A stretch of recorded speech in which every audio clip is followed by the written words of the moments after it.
Dear students, നമ്മളിന്ന് ഈ video ക്ലാസ്സിലൂടെ discuss ചെയ്യാൻ ഉദ്ദേശിക്കുന്ന ടോപ്പിക്ക് വാല്യുവേഷൻ ഓഫ് ഇക്വിറ്റി ഷെയർസിൻ്റെ ആസ്പെക്റ്റിൽ വരാവുന്ന ഡിവിഡൻ ഗ്രോത്ത് മോഡലാണ്. അപ്പോൾ വാല്യുവേഷൻ ഓഫ് ഇക്വിറ്റി ഷെയർസിൻ്റെ കാൽക്കുലേഷനെ സംബന്ധിച്ച് അല്ലെങ്കിൽ വാല്യുവേഷനെ സംബന്ധിച്ച് ഇക്വിറ്റി ഷെയർസിൻ്റെ വാല്യുവേഷനെ സംബന്ധിച്ച് നമ്മൾ നേരത്തെ ഒരു മോഡൽ നോക്കുകയുണ്ടായി അല്ലേ. അത് ഡിസ്കൗണ്ടഡ് ക്യാഷ് ഫ്ലോ അപ്രോച്ച് അനുസരിച്ച് ചെയ്യുന്നതാണ്.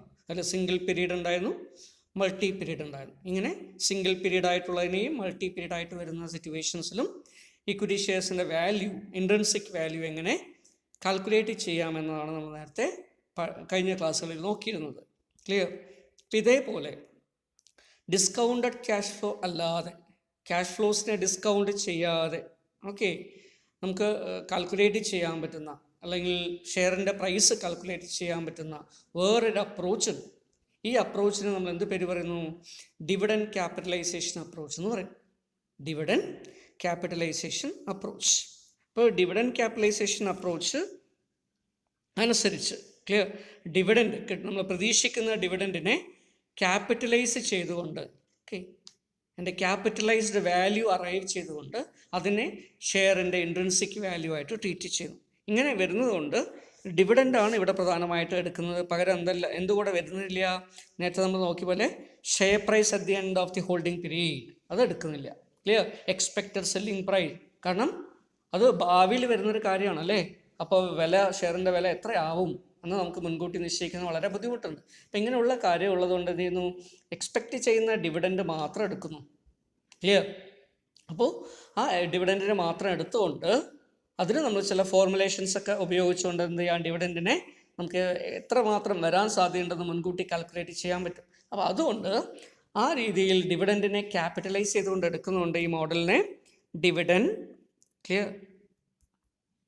ഡിവിഡൻഡ് ക്യാപിറ്റലൈസേഷൻ മോഡൽ എന്നാണ് പറയുക. Dividend capitalisation model. അതിന് ഇവിടെ ഗ്രോത്ത് നമ്മൾ എടുക്കുന്നുണ്ട്. എന്തിൻ്റെ ഗ്രോത്താണ് ഇവിടെ? ഡിവിഡൻഡ് ഗ്രോ ചെയ്യുന്നതിൻ്റെ റേറ്റ്. ക്ലിയർ? ഓരോ വർഷവും കമ്പനിയുടെ ഏർണിങ്സിനനുസരിച്ച് ഡിവിഡൻഡ് എത്രമാത്രം ഗ്രോ ചെയ്യുന്നു എന്നത് നമുക്ക് മനസ്സിലാക്കാൻ പറ്റിയെങ്കിൽ, growth rate of dividend calculate ചെയ്യാൻ പറ്റിയിട്ടുണ്ടെങ്കിൽ, ആ ഗ്രോത്തിൻ്റെ ആസ്പെക്റ്റ് കൂടെ ഇവിടെ അഡ്ജസ്റ്റ് ചെയ്യുന്നത് കൊണ്ടാണ് ഇതിന് വേറൊരു പേര് കൂടെ പറയുന്നത്. എന്ത്? Growth models. ഇപ്പോൾ ഡിവിഡൻഡിൻ്റെ ഗ്രോത്തിനെ മെഷർ ചെയ്തിട്ടാണ് ഇവിടെ കാൽക്കുലേഷൻ ചെയ്യുന്നത്. അതുകൊണ്ട് തന്നെ ഡിവിഡൻഡ് ഗ്രോത്ത് മോഡൽസ് എന്ന് പറയുന്നത്. ക്ലിയർ? ഓക്കെ. അപ്പോൾ എന്തുകൊണ്ടാണ് ഇങ്ങനെ ഒരു മോഡൽ ഡിവൈസ് ചെയ്യാനുള്ള കാരണം? അപ്പോൾ ഇതിൻ്റെ റീസൺ ഇതാണ്. നമ്മൾ നേരത്തെ പഠിച്ചിട്ടുള്ള ഡിസ്കൗണ്ടഡ് ക്യാഷ് ഫ്ലോ മെത്തേഡിന് ചില ലിമിറ്റേഷൻ ഉണ്ട്. എന്താണ് ലിമിറ്റേഷൻസ്? നമുക്കറിയാം, ഡിസ്കൗണ്ടഡ് ക്യാഷ് ഫ്ലോ ചെയ്യണമെങ്കിൽ നമ്മൾ എന്ത് ചെയ്യണം? എന്താ ചെയ്യേണ്ടത്? ഒരു റിക്വയർഡ് റേറ്റ് ഓഫ് റിട്ടേൺ നമ്മൾ അസ്യൂം ചെയ്യണം അല്ലേ. അത് ഈ റിക്വയർഡ് റേറ്റ് ഓഫ് റിട്ടേണിനെ നമ്മൾ പറയുന്ന വേറൊരു പേരാണ് കോസ്റ്റ് ഓഫ് ഇക്വിറ്റി എന്ന് പറയുന്നത്. ഇത് എസ്റ്റിമേറ്റ് ചെയ്യുക എന്ന് പറയുന്നത് ഓരോ ഇൻവെസ്റ്ററെ സംബന്ധിച്ചിടത്തോളം വേറെ വേറെ ആയിരിക്കും. ഓരോ ആൾക്കാരുടെ റിസ്കിൻ്റെ ഏറ്റെടുക്കാനുള്ള അവരുടെ ക്ഷമത, ക്ലിയർ, അവരുടെ റിട്ടേണിൻ്റെ എക്സ്പെക്റ്റേഷൻ, ഇതൊക്കെ വ്യത്യാസമായിരിക്കുന്നതുകൊണ്ട് അവരുടെ റേറ്റ് ഓഫ് റിട്ടേണിൽ ഓരോ ഇൻഡിവിജ്വൽ ഇൻവെസ്റ്റേഴ്സിനും വ്യത്യാസം ഉണ്ടാവാം. ക്ലിയർ? അപ്പോൾ അതൊരു പ്രധാനപ്പെട്ട ലിമിറ്റേഷനാണ് in order to estimate cost of equity or required rate. രണ്ടാമത്തെ ഒരു കാര്യം എന്താ? എക്സ്പെക്റ്റഡ് ഡിവിഡൻഡാണ് നമ്മൾ എടുക്കുന്നത് അല്ലേ. അപ്പോൾ എക്സ്പെക്റ്റഡ് ഡിവിഡൻഡൊക്കെ എന്ത് ചെയ്യണം? നമ്മൾ മുൻകൂട്ടി കാൽക്കുലേറ്റ് ചെയ്യണം. അപ്പോൾ മുൻകൂട്ടി എങ്ങനെ നമ്മൾ ഡിവിഡൻഡ് എസ്റ്റിമേറ്റ് ചെയ്യും? അത് വളരെ ഡിഫിക്കൽട്ടായിട്ടൊരു ടാസ്ക്കാണ് അല്ലേ. ഭാവിയിൽ നമുക്ക് കിട്ടാൻ ഉദ്ദേശിക്കുന്ന ഡിവിഡൻഡ് 1, 2, 3, 4, 5 വർഷം. അപ്പോൾ ഹോൾഡിംഗ് പീരീഡ് 5 വർഷമാണെന്ന് വിചാരിക്കുക. അപ്പോൾ 5 വർഷത്തേക്ക് നമുക്ക് കിട്ടാൻ സാധ്യതയുള്ള ഡിവിഡൻഡിനെ ഇപ്പോൾ തന്നെ കറൻ്റ്ലി നമ്മൾ എസ്റ്റിമേറ്റ് ചെയ്യണം. ശരിക്കും അത് വർക്കബിൾ ആണോ? അല്ല. അപ്പോൾ അതൊരു പ്രോബ്ലമായിട്ട് വരാം. ക്ലിയർ? അപ്പോൾ പിന്നെ estimation of estimated selling price, holding പീരീഡിൻ്റെ അവസാനം നമ്മൾ വിൽക്കുന്ന വില ചിലപ്പോൾ 5 വർഷമായിരിക്കും നമ്മുടെ ഹോൾഡിംഗ് പീരീഡ് എന്ന് വിചാരിക്കുക. 5ാമത്തെ വർഷം കഴിഞ്ഞ് വിൽക്കുന്ന ഷെയറിൻ്റെ വില ഇപ്പോൾ തന്നെ നമ്മൾ പ്രെഡിക്റ്റ് ചെയ്യണം അല്ലേ. നമുക്കറിയാം, ഷെയർ മാർക്കറ്റിൽ കമ്പനിയുടെ ഷെയറിൻ്റെ പ്രൈസ് വളരെ കൂടുകയും കുറയുകയും ഒക്കെ ചെയ്തുകൊണ്ടിരിക്കുന്നൊരു കാലമാണ് അല്ലേ. അപ്പോൾ ഒരു 5 വർഷം കഴിയുമ്പോൾ ഉള്ള ഷെയറിൻ്റെ വില എത്രയാണ് നമ്മൾ ഇപ്പം തന്നെ എസ്റ്റിമേറ്റ് ചെയ്താലോ അതിന് എന്തെങ്കിലും ഒരു റേഷണലായിട്ടുള്ളൊരു ജസ്റ്റിഫിക്കേഷൻ ഉണ്ടാവുമോ? ഉണ്ടാവാൻ സാധ്യത കുറവാണ്. ക്ലിയർ? അപ്പോൾ അതുകൊണ്ട് ഇങ്ങനെയുള്ള ചില പ്രോബ്ലംസ് ഒക്കെ ഉള്ളതുകൊണ്ട് ഡിസ്കൗണ്ടിങ് ചെയ്യുന്നതിനുള്ള റേറ്റ് അതുപോലെ ഡിസ്കൗണ്ടിൻ്റെ ദാറ്റ് ഈസ് ഡിവിഡൻറ്റിൻ്റെ എസ്റ്റിമേഷൻ, പ്രൈസ്, സെല്ലിംഗ് പ്രൈസിൻ്റെ എസ്റ്റിമേഷൻ, ഇതൊക്കെ ബുദ്ധിമുട്ടായതുകൊണ്ട് ഈ മോഡൽ നമ്മൾ ഉപയോഗിക്കാതെ ഇതിനൊരു ആൾട്ടർനേറ്റീവ് മോഡൽ എന്നുള്ള നിലയിലാണ് ഡിവിഡൻറ്റ് ക്യാപിറ്റലൈസേഷൻ മോഡൽസ് ഉപയോഗിക്കുന്നത്. ഓക്കെ, ശരി. അപ്പോൾ നമുക്കിവിടെ നോക്കാം ഡിവിഡൻറ്റ് ക്യാപിറ്റലൈസേഷൻ. ഇപ്പോൾ ഡിവിഡൻറ്റ് ക്യാപിറ്റലൈസേഷനിൽ പ്രധാനമായിട്ടും 3 തരത്തിലുള്ള ഡിവിഡൻറ്റിൻ്റെ ഗ്രോത്ത് വരാം. അപ്പോൾ നമുക്കതിനെ 3 സിറ്റുവേഷനായിട്ട് പറയാം. Clear? So what are the 3 situations in dividend capitalization model? Clear? Or dividend capitalization approach. അപ്പോൾ അതിൽ തന്നെ 3 സിറ്റുവേഷൻ വരുന്ന ഇതാണ്. Number 1, zero growth. Zero growth, നമ്മുടെ ഗ്രോത്ത് റേറ്റ് എന്ന് പറയുന്നത് 0 ആണ്. ഗ്രോത്തേ ഇല്ല. ക്ലിയർ? എല്ലാ വർഷവും ഒരേ തരത്തിലുള്ള ഡിവിഡൻഡ് കിട്ടുന്നു. അപ്പോൾ അതിനെയാണെന്ന് പറയുക zero growth rate, zero growth situation. Number 2, രണ്ടാമത്തെ സിറ്റുവേഷൻ എന്താ? So that is constant growth. ഇവിടെ ഗ്രോത്ത് ഉണ്ട്, ക്ലിയർ, പക്ഷേ അങ്ങനെ ഗ്രോ ചെയ്യുന്ന ഡിവിഡൻഡ് എങ്ങനെയുള്ളതാണ്? എങ്ങനെ ഗ്രോ ചെയ്യുന്നു? കോൺസ്റ്റൻ്റ് ആയിട്ട് ഗ്രോ ചെയ്യുന്നു. ക്ലിയർ? സോ കോൺസ്റ്റൻ്റ് ആയിട്ടുള്ള ഗ്രോത്ത് ആണ് ഉണ്ടാകുന്നത്. ക്ലിയർ? എല്ലാ വർഷവും 5%, എല്ലാ വർഷവും അല്ലെങ്കിൽ 10%, ഇങ്ങനെ ഒരു കോൺസ്റ്റൻ്റ് റേറ്റിൽ എപ്പോഴും ഡിവിഡൻഡ് ഗ്രോ ചെയ്യും. So that is the second situation. മൂന്നാമത്തെ സിറ്റുവേഷൻ എന്താ? ദാറ്റ് ഈസ് മൾട്ടിപ്പിൾ ഗ്രോത്ത്, ഒന്നിൽ കൂടുതലുള്ള ഗ്രോത്ത്. ക്ലിയർ? സോ നമുക്ക് എന്ത് പറയാം? Multiple growth.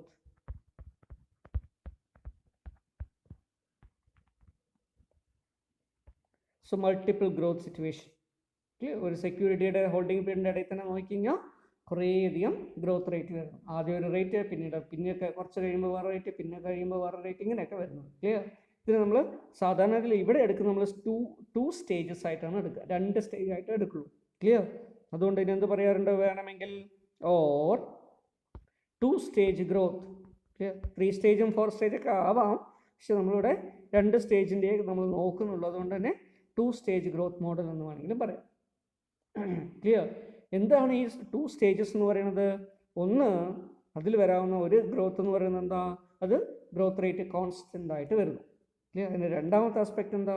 കുറച്ച് പീരീഡ് കോൺസ്റ്റൻ്റ് ആയിട്ട് ഗ്രോ ചെയ്തതിന് ശേഷം പിന്നീട് എന്തായിട്ട് മാറുന്നു? ഒരു സൂപ്പർ നോർമൽ ഗ്രോത്ത് ആയിട്ട് മാറും. അല്ലെങ്കിൽ തിരിച്ചും വരാം, അല്ലേ? എങ്ങനെയാണ് അതിനെ തിരിച്ചു വരുന്നത്? ആദ്യം ചിലപ്പോൾ ഒരു സൂപ്പർ നോർമൽ ഗ്രോത്ത് ഉണ്ടാവുന്നു, പിന്നീട് എന്ത് ചെയ്യുന്നു? നോർമലൈസ് ചെയ്യുന്നു. ക്ലിയർ? അപ്പം ഇങ്ങനെ ഒരു 2 സ്റ്റേജ് ഗ്രോത്ത് വരിക. ക്ലിയർ? ആദ്യം ഒരു സൂപ്പർ ഗ്രോത്ത് വരുന്നു, ക്ലിയർ, അതുപോലെ തന്നെ പിന്നീട് എന്ത് ചെയ്യുന്നു? ഒരു നോർമൽ ഗ്രോത്ത് വരുന്നു.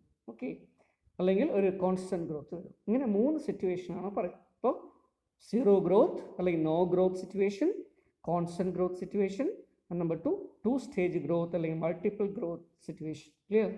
അപ്പോൾ ഈ സിറ്റുവേഷൻ അനുസരിച്ച് നമ്മുടെ ഫോർമുലയിൽ ചെറുതായിട്ട് നമുക്ക് മാറ്റങ്ങൾ ആവശ്യമായിട്ട് വരും. അതുകൊണ്ട് തന്നെയാണ് നിങ്ങൾ ഓരോന്നായിട്ട് വേറെ വേറെ നോക്കണം. ഇതിൽ ആദ്യത്തെ നോക്കുക, സീറോ ഗ്രോത്ത് മോഡൽ. നമ്പർ 1 എന്താണ്? ഒന്നാമത്തത് സീറോ ഗ്രോത്ത്, അല്ലേ? സീറോ ഗ്രോത്തിൽ എന്താണ് നമ്മൾ ചെയ്യുക? അപ്പോൾ സീറോ ഗ്രോത്ത് സിറ്റുവേഷനിൽ ഡിവിഡൻഡ് ക്യാപിറ്റലൈസ് ചെയ്യുന്നതിന് വേണ്ടി നമ്മൾ ഉദ്ദേശിക്കുന്ന, നമ്മൾ അവൈൽ ചെയ്യുന്ന അല്ലെങ്കിൽ നമ്മൾ എടുക്കുന്ന നമുക്ക് ആവശ്യമായിട്ടുള്ള വേരിയബിൾസ് എന്ന് പറയുന്നത് ഒന്നാമത്തെ എന്താണ്? പ്രധാനമായിട്ടും ഡിവിഡൻഡ് തന്നെയാണ്. ക്ലിയർ? അപ്പോൾ രണ്ടാമത്തെ എന്താ? ഇതിൽ ഈ ഡിവിഡൻഡ് ക്യാപിറ്റലൈസേഷൻ മെത്തേഡിലൊക്കെ വേണ്ട രണ്ടാമത്തെ ഘടകം എന്ന് പറയുന്നത് ഗ്രോത്ത് ആണ്. ഇവിടെ ഗ്രോത്ത് എന്താ? 0 ആണ്. അപ്പോൾ ഇവിടെ തന്നിരിക്കുന്നത് ഇൻഫർമേഷൻ അനുസരിച്ച് നമ്മൾ നോക്കുകയാണെങ്കിൽ ഡിവിഡൻഡ് നമുക്ക് ആവശ്യമുണ്ട്. പിന്നെന്ത് വേണം? ജി, ക്യാപിറ്റൽ ലെറ്റർ ജി എന്ന് ഉപയോഗിക്കാം, സ്മോൾ ലെറ്റർ ജി എന്ന് ഉപയോഗിക്കാം. Clear? So it is G, growth വേണം. ഓക്കെ, ഇനി എന്താ അടുത്തത് നമുക്ക് ആവശ്യമായിട്ടുള്ളത്? നമ്മൾ പ്രതീക്ഷിക്കുന്ന നമ്മുടെ വരുമാനം, അല്ലേ? അത് നമ്മൾ എക്സ്പെക്റ്റഡ് റേറ്റ് ഓഫ് റിട്ടേൺ എന്നോ മിനിമം റേറ്റ് ഓഫ് റിട്ടേൺ എന്നോ കോസ്റ്റ് ഓഫ് ഇക്വിറ്റി എന്നോ ഒക്കെ പറയും. അപ്പോൾ KE. Clear? Cost of equity capital അല്ലെങ്കിൽ minimum rate of return, clear, required rate of return. അപ്പോൾ ഇത്രയും വേരിയബിളാണ് വേണ്ടത്. ഇവിടെ ഡിവിഡൻഡ് നമുക്ക് ആവശ്യമുണ്ട് സീറോ ഗ്രോത്തിൽ. സോ ഡിവിഡൻഡ് എന്ന് പറയുന്നത് പ്രതീക്ഷിക്കുന്ന ഡിവിഡൻഡ്. അപ്പോൾ D ആവശ്യമുണ്ട്. എന്ത് ഉണ്ടാവില്ല? G ഉണ്ടാവില്ല. പിന്നെ എന്ത് ഉണ്ടാവും? KE ഉണ്ടാവും. ക്ലിയർ? അപ്പോൾ 2 വേരിയബിൾ മാത്രമേ ഇവിടെ വരുള്ളൂ ഈ മോഡലിൽ. ക്ലിയർ? എന്തൊക്കെ? ഡിവിഡൻറ്റും KE. ക്ലിയർ? ഡിവിഡൻഡ് എന്ന് പറയുന്നത് എന്താ? എക്സ്പെക്റ്റഡ്. ഡിവിഡൻഡ് കോൺസ്റ്റൻറ്റ് ഗ്രോത്ത് ആയതുകൊണ്ട് മാറുമോ? ഇല്ല. ഒരു വർഷം കിട്ടുന്ന ഡിവിഡൻഡ് തന്നെയാണ് അടുത്ത വർഷം കിട്ടുക, അടുത്ത വർഷം കിട്ടുന്ന ഡിവിഡൻഡ് തന്നെയാണ് തൊട്ടടുത്ത വർഷം കിട്ടുക. അപ്പോൾ ഡിവിഡൻഡ് എന്ത് ചെയ്യുന്നില്ല? ഗ്രോ ചെയ്യുന്നില്ല. It does not change. Clear? അപ്പം അങ്ങനെ കോൺസ്റ്റൻ്റ് ആയിട്ടൊരു ഗ്രോത്ത് വരുമ്പോൾ ഡിവിഡൻഡ് എല്ലാ വർഷവും സെയിം ആണ്. ഓക്കെ. ദെൻ KE നമ്മൾ അസ്യൂം ചെയ്യുന്ന റേറ്റ്, ഇൻവെസ്റ്റർ അസ്യൂം ചെയ്യുന്ന ഒരു required rate of return. Clear? Cost of equity. അപ്പോൾ ഇങ്ങനെയാണെങ്കിൽ നമുക്ക് വാല്യൂ കാൽക്കുലേറ്റ് ചെയ്യാനുള്ള ഫോർമുല എങ്ങനെ എഴുതാം? Therefore, under this method, that is zero growth situation, clear? Zero growth ആണ് വരുന്നതെങ്കിൽ നമ്മുടെ ഫോർമുല ഇതാണ്. P0 equal to current market price അല്ലെങ്കിൽ ഇൻട്രിൻസിക് വാല്യൂ എന്നൊക്കെ പറയാം, value of share. P0 equal to D divided by KE. Okay, so what is the formula? P0 or current market price or intrinsic value is equal to D divided by K. And what is D? D equal to expected dividend. പ്രതീക്ഷിക്കുന്ന dividend അല്ലേ? എല്ലാ വർഷവും ഒരേ dividend ആണ് കിട്ടുക. അപ്പോൾ dividend എത്രയാണോ അത് തന്നെയാണ് D. So D equal to dividend, annual dividend എമൗണ്ടിലാണ് കാണിക്കുന്നത് കേട്ടോ. So annual dividend in rupee. KE equal to cost of equity. Okay, ശരി. അപ്പോൾ ഈ രീതിയിലാണ് നമ്മൾ ചെയ്യുന്നതെങ്കിൽ നമുക്കൊരു ചെറിയൊരു എക്സാമ്പിൾ നോക്കാം അല്ലേ? എന്താണ് എക്സാമ്പിൾ? സേ ഫോർ എക്സാമ്പിൾ, ഒരു കമ്പനി നിലവിൽ ഡിവിഡൻഡ് കൊടുക്കുന്നത് D equal to DPS എന്ന് പറയുന്നത്, dividend per share equal to 5 rupees ആണ്. ഒരു ഷെയറിന് കൊടുക്കുന്ന ഡിവിഡൻഡ് എത്രയാ? 5 രൂപ വെച്ച്. ഓക്കെ. അവരുടെ കോസ്റ്റ് ഓഫ് ക്യാപിറ്റൽ എന്ന് പറയുന്നത് എത്രയാണ്? 10% ഇൻവെസ്റ്റഡ് കോസ്റ്റ് ഓഫ് ഇക്വിറ്റി എന്ന് വിചാരിക്കുക. KE equal to 10%. So DPS equal to 5 and KE equal to 10%. അല്ലേ? അപ്പോൾ നമുക്ക് ഇതിനെ എങ്ങനെ കണ്ടുപിടിക്കാൻ? വാല്യൂ ഇതിനെ ക്യാപിറ്റലൈസ് ചെയ്യാണ് ചെയ്യുക അല്ലേ? ഡിവിഡൻഡിനെ നമ്മൾ എന്ത് ചെയ്യുന്നു? റിക്വയർഡ് റേറ്റ് കൊണ്ട് ക്യാപിറ്റലൈസ് ചെയ്യുന്നു. സോ അതുകൊണ്ടാണ് അതിനെ dividend capitalisation model. So P0 equal to D divided by KE. So that is equal to 5 divided by 10% എന്ന് പറയുമ്പോൾ നമ്മൾ ഡെസിമലായിട്ട് എഴുതുമ്പോൾ എന്താ ചെയ്താ? 0.1. അപ്പോൾ 0.1 കൊണ്ട് ഡിവൈഡ് ചെയ്ത് കഴിഞ്ഞാൽ എത്ര കിട്ടും? So we will get A value of ₹50. So this 50 rupee will be the intrinsic value of share price. Clear? ഇപ്പോൾ നിങ്ങൾക്ക് എളുപ്പത്തിന് മനസ്സിലായെന്ന് വിചാരിക്കുന്നു അല്ലേ? അപ്പോൾ എന്താണത്? ഡിവിഡൻഡ് പെർ ഷെയർ അല്ലേ? തന്നിരിക്കുന്ന ഇൻഫർമേഷന് ഡിവിഡൻഡ് പെർ ഷെയർ എടുക്കുന്നു. അത് കോൺസ്റ്റൻ്റ് ആയതുകൊണ്ട്, സീറോ ഗ്രോത്ത് ആയതുകൊണ്ട് ക്ലിയർ അത് തന്നെയാണ് എല്ലാ വർഷവും കിട്ടുക. അപ്പോൾ D എടുത്തു. പിന്നെന്താണ്?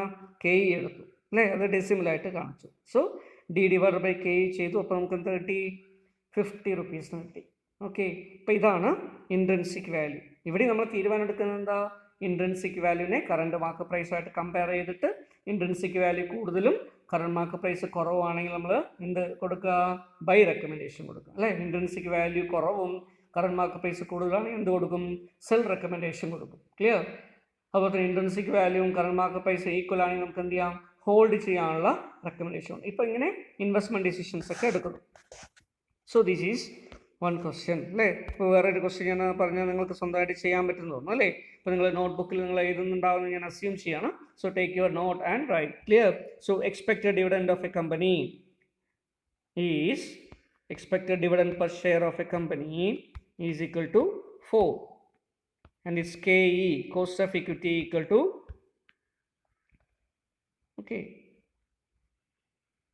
20%. 20%. ഓക്കെ. അപ്പോൾ നമ്മൾ എന്ത് ചെയ്യണം? ഇവിടെ calculate value of equity share. Calculate value of equity share. നിങ്ങളൊന്ന് വേഗം സോൾവ് ചെയ്ത് നോക്കട്ടെ അല്ലേ? ഇപ്പം എങ്ങനെയാണ് വരിക എന്ന് നമുക്ക് ഫോർമുല നമുക്കറിയാം അല്ലേ? എന്താ formula? P0 equal to D divided by KE ആണ്. Clear? So D divided by KE ചെയ്യുമ്പോൾ നമുക്ക് എത്രയാണ് വാല്യൂ കിട്ടുന്നത് നോക്കാം. Clear? So what is D? D here equal to D divided by KE. So here 4 rupees divided by 0.2. Clear? So 4 divided by 0.2 will give you a value of ₹20. So this is the current share price. Clear? അല്ലെങ്കിൽ intrinsic value of shares. Okay. നമുക്ക് ഇതേ answer തന്നെ കിട്ടിയെന്ന് വിചാരിക്കുന്നു. അപ്പം ഇങ്ങനെ നമുക്ക് growth ഇല്ല എന്നുള്ള അസംഷനിൽ സീറോ ഗ്രോത്ത് ആയിട്ടുള്ള സിറ്റുവേഷനെ ഉപയോഗിച്ചുകൊണ്ട് വാല്യൂസ് കാൽക്കുലേറ്റ് ചെയ്യാം. അപ്പോൾ ഇതാണ് എന്ത് സീറോ ഗ്രോത്തിൽ വരാവുന്ന അല്ലെങ്കിൽ ഗ്രോത്ത് ഇല്ലാത്ത സിറ്റുവേഷനിൽ വരാവുന്ന ഷെയറിൻ്റെ വാല്യൂവിൻ്റെ കാൽക്കുലേഷൻ. ക്ലിയർ? ഓക്കെ. ഇനി രണ്ടാമത്തെ സിറ്റുവേഷൻ നമുക്കറിയാം അല്ലേ? എന്താണ് ആ രണ്ടാമത്തെ situation? That is constant growth. നമ്മുടെ ഗ്രോത്ത് ഉണ്ട്, അവിടെ ഗ്രോത്ത് വരുന്നുണ്ട്. ഡിവിഡൻ്റ് ആണ് ഗ്രോ ചെയ്യുന്നത്. Dividend is growing but the growth rate is constant through out the year. Clear? എല്ലാ വർഷവും ഒരേ റേറ്റിൽ ഗ്രോ ചെയ്യും. എല്ലാ വർഷവും ഡിവിഡൻഡ് 10% വെച്ച് കൂടുന്നു. ക്ലിയർ? അപ്പോൾ ആദ്യത്തെ ദിവസം നമുക്ക് 10 രൂപ കിട്ടിയെന്ന് വിചാരിക്കാം അല്ലേ? ഡിവിഡൻഡ് കിട്ടി ഫസ്റ്റ് ഇയറിൽ 10% ഗ്രോത്ത് വരുന്നുണ്ട്. അപ്പോൾ എന്ത് ചെയ്യും? അടുത്ത വർഷം കിട്ടുമ്പോൾ 11 രൂപയാവും അല്ലേ? അപ്പം ഇങ്ങനെ ഓരോ വർഷവും എന്ത് ചെയ്യുന്നു? ഡിവിഡൻഡ് 10% കണ്ട് വർദ്ധിച്ചുകൊണ്ടിരിക്കുന്നു. ഇങ്ങനെ വരാവുന്ന വർധനവ്. ക്ലിയർ? ഇതിനനുസരിച്ചുകൊണ്ട് നമ്മൾ കാൽക്കുലേറ്റ് ചെയ്യുന്ന മോഡലാണ് കോൺസ്റ്റൻറ്റ് ഗ്രോത്ത് മോഡൽ. ക്ലിയർ? അപ്പോൾ അവിടെ ഗ്രോത്ത് റേറ്റ് ഉണ്ട്, dividend is growing but it is growing at a constant rate. So that is why it is called as a constant growth model. Okay. അപ്പം ഇങ്ങനെയുള്ളൊരു constant growth model കൊണ്ടുവന്നിട്ടുണ്ട്. Clear? ഇപ്പോൾ ഈ constant growth model establish ചെയ്തത് ഒരു വ്യക്തിയാണ്. നമ്മളെ സംബന്ധിച്ചിടത്തോളം ഫിനാൻഷ്യൽ മാനേജ്മെൻറ്റ് അല്ലെങ്കിൽ ഇൻവെസ്റ്റ്മെൻറ്റ് മാനേജ്മെൻറ്റിലൊക്കെ വളരെ ഇമ്പോർട്ടൻ്റ് ആയിട്ടുള്ള ഒരു വ്യക്തിയാണ്. Clear? So he's called as Gordon. എന്താണ് അയാളുടെ പേര്? ഗോർഡൻ. GORDON. ക്ലിയർ? ഗോർഡൻ. അതുകൊണ്ട് ഈ മോഡലിനെ എന്ത് പേര് പറയുന്നു? ഗോർഡൻസ് മോഡൽ ഓഫ് വാല്യുവേഷൻ പറയാറുണ്ട്. ക്ലിയർ?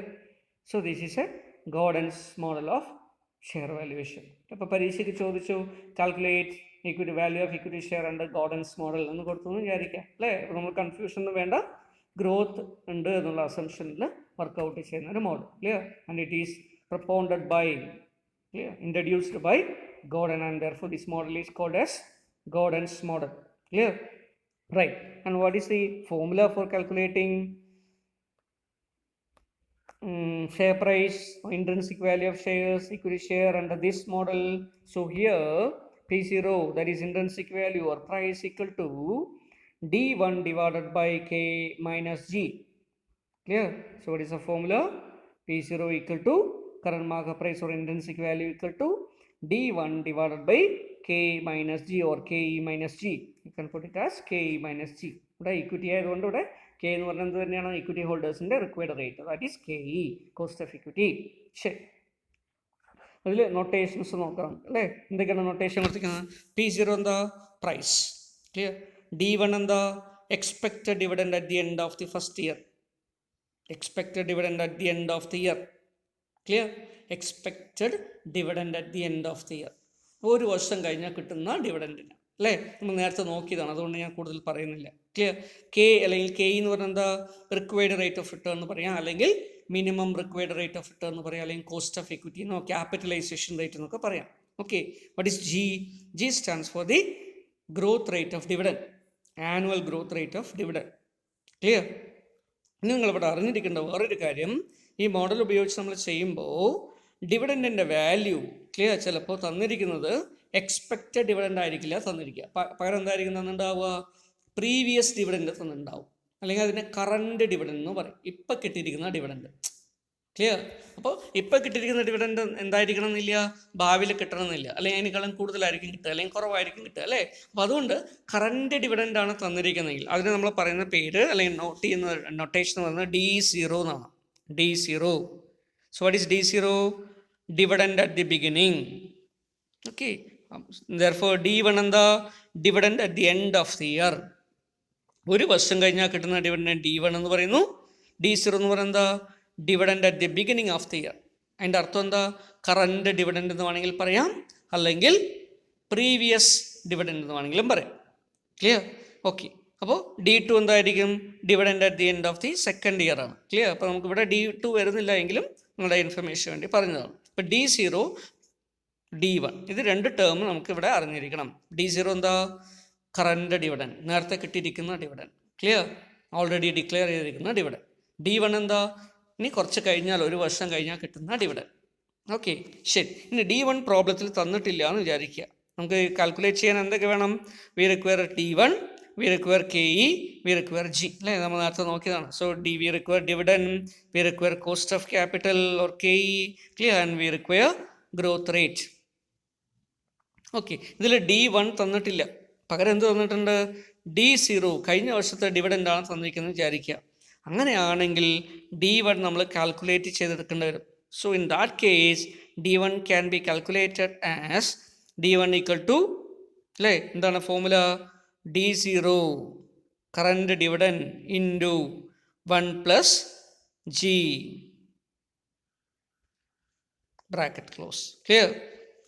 അപ്പോൾ D1 എങ്ങനെ കാൽക്കുലേറ്റ് ചെയ്ത് തന്നിട്ടില്ലെങ്കിൽ കറണ്ട് ഡിവിഡൻഡ് അല്ലെങ്കിൽ previous dividend into 1 plus G. എന്താ G എന്ന് പറഞ്ഞാൽ ഗ്രോത്ത് റേറ്റ്. ക്ലിയർ? അപ്പോൾ ഇതനുസരിച്ച് നമ്മൾ കാൽക്കുലേറ്റ് ചെയ്യണം. Say for example current dividend എന്ന് പറയുന്നത് D0 എന്ന് നമുക്ക് D0 ആണ് തന്നിരിക്കുന്നത് വിചാരിക്കുക. D0 is given as 10. Clear? D1 തന്നിട്ടില്ല. ഓക്കെ, D1 ഈസ് നമുക്ക് തന്നിട്ടില്ല, കാൽക്കുലേറ്റ് ചെയ്യണം. But we are given with KE, അല്ലേ? സോ KE ഈക്വൽ ടു 15% എന്ന് വിചാരിക്കുക. KE equal to 15%. Clear? The next one is G. G is given as 10%. 10% dividend grow ചെയ്യുന്നു എന്നാണ് കൊടുത്തിരിക്കുന്നത്. So G equal to 10%, KE equal to 15%, D0 is equal to 10%. അല്ലേ, നമ്മൾ ഈ ഫോർമുലയെ substitute ചെയ്യാൻ പറ്റുമോ? പറ്റില്ല. കാരണം എന്താ? D1 തന്നിട്ടില്ല. അപ്പോൾ D1 എന്ത് ചെയ്യണം?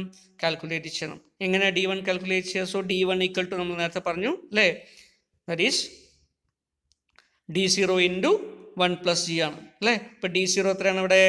10 രൂപയാണ്. Clear? Into 1 plus 1 plus G എത്രയാണ്? 0.1. ക്ലിയർ? അപ്പോൾ എന്ത് വരും? 10 ഇൻറ്റു 1.1. അതിൻ്റെ അർത്ഥം എന്താ?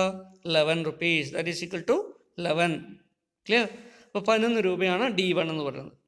ഓക്കെ, ഇപ്പം ഇങ്ങനെ നമ്മൾ D1 ആദ്യം എന്ത് ചെയ്യണം? കാൽക്കുലേറ്റ് ചെയ്യണം. എന്നിട്ട് എന്ത് ചെയ്യണം? ഇനി നമ്മൾ ഷെയർ പ്രൈസ് കാൽക്കുലേറ്റ് ചെയ്യാൻ വേണ്ടി ഈ കിട്ടിയിരിക്കുന്ന D1 11 rupees. Clear? So that is equal to, നമ്മൾ വീണ്ടും അതിൻ്റെ നമ്മൾ ഫോമിൽ അപ്ലൈ ചെയ്യുകയാണെങ്കിൽ 11 ഡിവൈഡഡ് ബൈ, അല്ലേ, 15 നമ്മൾ ഡെസിമലായിട്ടാണ് എഴുതുക. സോ 0.15 മൈനസ്, അല്ലേ, G എത്രയാണ്? 10%. അതിന് ഡെസിമലായിട്ട് എഴുതുന്നു 0.1. ഇത്രയേ ഉള്ളൂ, അല്ലേ. അപ്പോൾ 11 divided by within bracket 0.15 minus 0.1, that is 15% minus 10%. KE minus G, that is equal to 11 by divided by 0.05 കൊണ്ട് ഡിവൈഡ് ചെയ്യുക. ക്ലിയർ? അങ്ങനെ 11 ഡിവൈഡഡ് ബൈ 0.05 ചെയ്ത് കഴിഞ്ഞാൽ നമുക്ക് എത്ര കിട്ടും? So we will get a value of 220. Clear? So this is the intrinsic value of a share under Gordon's model. Clear? അപ്പോൾ ഇങ്ങനെയാണ് ഷെയറിൻ്റെ വാല്യൂ കാൽക്കുലേറ്റ് ചെയ്യുന്നത്. ക്ലിയർ? അപ്പോൾ D1 തന്നിട്ടില്ല എങ്കിൽ എക്സ്പെക്റ്റഡ് ഡിവിഡൻഡ് അല്ല തന്നിരിക്കുന്നത്. അപ്പോൾ ക്വസ്റ്റ്യൻ നമ്മൾ കെയർഫുൾ ആയിട്ട് റീഡ് ചെയ്യണം. എന്താ റീഡ് ചെയ്യേണ്ടത്? തന്നിരിക്കുന്നത് എക്സ്പെക്റ്റഡ് ഡിവിഡൻഡ് ആണോ അതോ പ്രീവിയസ് ഡിവിഡൻഡോ കറണ്ട് ഡിവിഡൻഡോ അങ്ങനെ എന്തെങ്കിലും ആണോ തന്നിരിക്കുന്നത്? ക്ലിയർ? ഇപ്പം കറണ്ട് ഡിവിഡൻഡ് എന്നോ പ്രീവിയസ് ഡിവിഡൻഡ് എന്നാണോ തന്നിരിക്കുന്നതെങ്കിൽ അത് D0 ആണ്. അപ്പം നമ്മൾ എന്ത് കണ്ടുപിടിക്കണം? D1 കാൽക്കുലേറ്റ് ചെയ്യണം. എല്ലാ പ്രോബ്ലത്തിൽ തന്നെ തന്നിരിക്കുന്ന expected dividend at the end of the first year എന്നാണ് തന്നിരിക്കുന്നതെങ്കിൽ എന്താ അർത്ഥം? അത് എക്സ്പെക്റ്റഡ് ഡിവിഡൻഡ് തന്നെയാണ്, D1 തന്നെയാണ്. അതിന് നമ്മൾ വീണ്ടും കാൽക്കുലേറ്റ് ചെയ്യേണ്ട കാര്യം ഇല്ല. Clear? So this is how it is prepared. നമുക്കൊരു ഇല്ലുസ്ട്രേഷൻ ചെയ്ത് നോക്കാം, അല്ലേ. സോ ഇല്ലുസ്ട്രേഷൻ നമ്പർ 11 നമുക്ക് അയച്ചു തന്ന സ്റ്റഡി മെറ്റീരിയൽസിൽ ഉണ്ടാകും, അല്ലെങ്കിൽ നമ്മൾ വീഡിയോയിലെ സ്ക്രീനിൽ നോക്കുക. ക്ലിയർ? ഈ company expected to announce the dividend of ₹4 next year. ഇപ്പോൾ ഇവിടെ തന്നിരിക്കുന്ന നോക്കൂ, company expected to announce dividend of ₹4 next year ആണ്. ഇപ്പോൾ ഇതെന്താണ്? ഒരു വർഷം കഴിഞ്ഞിട്ട് കൊടുക്കുന്ന ഡിവിഡൻഡ് ആണെന്ന് നമുക്ക് പറയാം, അല്ലേ.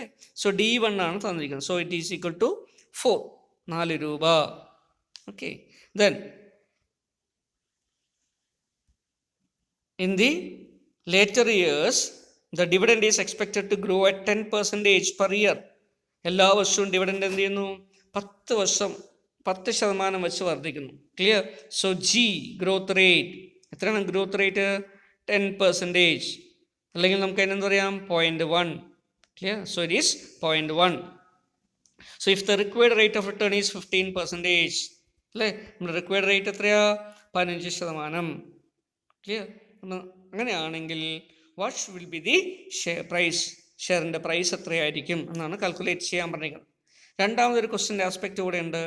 If the current market price of the share is ₹90, അപ്പോൾ ആ ഷെയർ വിൽക്കുന്നത് 90 രൂപയ്ക്കാണെങ്കിൽ advise the investor whether to buy it or not. Clear? ഇപ്പോൾ വിൽക്കുന്നത് ഷെയറിൻ്റെ വില എത്രയാ? 90 രൂപ മാർക്കറ്റിലുണ്ട്. അങ്ങനെയാണെങ്കിൽ ഈ ഷെയർ വാങ്ങിക്കണോ വേണ്ടയോ നമ്മുടെ അടുത്ത് ചോദിക്കണം. നമ്മൾ എന്ത് ചെയ്യണം? ആദ്യം ഇൻട്രിൻസിക് വാല്യൂ കാൽക്കുലേറ്റ് ചെയ്യണം. എന്നിട്ട് കറണ്ട് മാർക്കറ്റ് പ്രൈസുമായിട്ട് കമ്പയർ ചെയ്തിട്ട് വേണം ബൈ ചെയ്യണോ വേണ്ടയോ എന്ന് തീരുമാനിക്കുക, അല്ലേ? എപ്പോഴാണ് നമ്മൾ ബൈ ചെയ്യാൻ വേണ്ടി തീരുമാനം നമ്മൾ കൊടുക്കുക? When intrinsic value is higher than the current market price. അപ്പോൾ നമ്മൾ എന്ത് ചെയ്യണം? അവിടെ ഇൻട്രിൻസിക് വാല്യൂ കാൽക്കുലേറ്റ് ചെയ്യണം, തിയററ്റിക്കൽ വാല്യൂ കാൽക്കുലേറ്റ് ചെയ്യണം. ഇപ്പോൾ തന്നിരിക്കുന്ന ഇൻഫർമേഷനൊക്കെ എടുത്ത് എഴുതുകയാണെങ്കിൽ എന്തൊക്കെ വരും? So D1 is given at ₹4. Clear? R or KE is given at rupees, that is given at 15% or 0.15. G is given as 10% or 0.1. Clear? ഇതിന് നമ്മൾ എന്ത് ചെയ്യാൻ? ഈ ഫോർമുലയിലേക്ക് സബ്സ്റ്റിറ്റ്യൂട്ട് ചെയ്യുക. So P0 equal to, that is our formula, so P0 equal to D1 divided by KE minus G. അല്ലേ? ഇവിടെ K എന്ന് മാത്രമേ കൊടുത്തുള്ളൂ. നിങ്ങൾക്ക് എങ്ങനെ എഴുതാം? ഇക്വിറ്റിയുടേതാണെന്ന് നമുക്ക് കൺഫ്യൂഷൻ വരാതിരിക്കാൻ വേണ്ടിയിട്ടാണ് ഞാൻ KE എന്ന് ഉപയോഗിക്കുന്നത്, cost of equity. Clear? So KE subscript ആയിട്ടാണ് ഉപയോഗിക്കുക, E കേട്ടോ. Then minus G. ഓക്കെ, ഇപ്പോൾ സബ്സ്റ്റിറ്റ്യൂട്ട് ചെയ്യുമ്പോൾ എന്ത് വരും? 4 divided by 0.15 minus 0.1, that is equal to 4 divided by 0.05, that is equal to 80. Clear? So what is a value? 80 rupees. അപ്പോൾ ഷെയറിൻ്റെ intrinsic value calculate ചെയ്തത് 80 രൂപ. ക്ലിയർ? ഓക്കെ, നമ്മൾ current market price എത്രയായിരുന്നു? പ്രോബ്ലത്തിൽ തന്നിട്ടുണ്ട് current market price is ₹90. Clear? Intrinsic value is ₹80. ഏതാണ് കൂടുതൽ? Current market price ആണ്. അപ്പോൾ അതിൻ്റെ സിറ്റുവേഷൻ എന്താ? IV ലെസ് ദാൻ CMP ആണ് വരിക. ക്ലിയർ? അപ്പോൾ നമ്മൾ റെക്കമെൻഡേഷൻ എന്തായിരിക്കണം? It is better to sell the share. അപ്പോൾ എന്ത് ചെയ്യാൻ പാടില്ല? വാങ്ങിക്കാൻ പാടില്ല, അല്ലേ? വാങ്ങിക്കണമെങ്കിൽ നമ്മുടെ സിറ്റുവേഷൻ എന്താ? IV should be greater than CMP, അല്ലേ? ഇവിടെ അങ്ങനെയാണോ? അല്ല. ക്ലിയർ? അപ്പോൾ അതുകൊണ്ട് നമ്മൾ എന്താ റെക്കമെൻഡേഷൻ കൊടുക്കുക? The investor is not advised to buy the share. Okay, ഈ ഷെയർ വാങ്ങിക്കുന്നത് ഉചിതമല്ല, ഈ വിലയ്ക്ക് വാങ്ങിക്കുന്നത് ഉചിതമല്ല. എന്താ കാരണം? നമ്മൾ തിയററ്റിക്കലി കാൽക്കുലേറ്റ് ചെയ്യുമ്പോൾ 80 രൂപ മാത്രം വിലയുള്ള ഷെയർ മാർക്കറ്റിൽ ഇപ്പോൾ 90 രൂപയ്ക്ക് വിൽക്കുന്നു. ക്ലിയർ? അതുകൊണ്ടത് എന്ത് പ്രൈസ്ഡാണ്? അപ്പോൾ അത് ഓവർ പ്രൈസ്ഡ് ആണ്, അല്ലേ? നമ്മൾ പ്രതീക്ഷിക്കുന്നതിനേക്കാളും കൂടുതൽ വിലയ്ക്ക് വിൽക്കുന്നതാണ്, അത് ഓവർ പ്രൈസ്ഡ് ആണ്. അതുകൊണ്ട് ഈ ഷെയർ ഇപ്പോൾ വാങ്ങിക്കുന്നത് ശരിയല്ല. So based on the analysis it is advised not to buy the share now, since the calculated intrinsic value of the share is less than the current market price. Clear? So that is our comment. Clear? അപ്പോൾ ഇങ്ങനെ ഓരോ questions നമ്മൾ workout ചെയ്ത്, clear, അതിനനുസരിച്ചിട്ട് എന്ത് ചെയ്യണം? അതിൻ്റെ intrinsic value calculate ചെയ്ത് ദെൻ അതിൻ്റെ ബേസിസിൽ എന്ത് ചെയ്യണം? ഒരു ബൈ അല്ലെങ്കിൽ സെൽ റെക്കമെൻഡേഷൻ നമ്മളടുത്ത് ആവശ്യപ്പെട്ടിട്ടുണ്ടെങ്കിൽ, ചോദ്യത്തിൽ ആവശ്യപ്പെട്ടിട്ടുണ്ടെങ്കിൽ അതുകൂടെ എടുത്തെഴുതണം. Clear? So this is how value of equity share is calculated under constant growth model. Clear? ഒരു കോൺസ്റ്റൻറ്റ് ഗ്രോത്ത് ആണ് വരുന്നതെങ്കിൽ ഈ രീതിയിൽ നമുക്ക് സമീപിക്കാം. ഓക്കെ, അപ്പോൾ നിങ്ങൾ ഇതിൽ കുറേയധികം ഇല്ലുസ്ട്രേഷൻ ക്വസ്റ്റ്യൻസ് ഒക്കെ കൊടുത്തിട്ടുണ്ട്. ക്ലിയർ? നമ്മൾ 11 നോക്കിയത്, ഇല്ലുസ്ട്രേഷൻ നമ്പർ 11, അല്ലേ? ഇപ്പോൾ 12 എടുക്കുക, 13 എടുക്കുക. ക്ലിയർ? അതുപോലെ കുറേയധികം ക്വസ്റ്റ്യൻസ് കൊടുത്തിട്ടുണ്ട്. അപ്പോൾ നിങ്ങൾ എന്ത് ചെയ്യണം?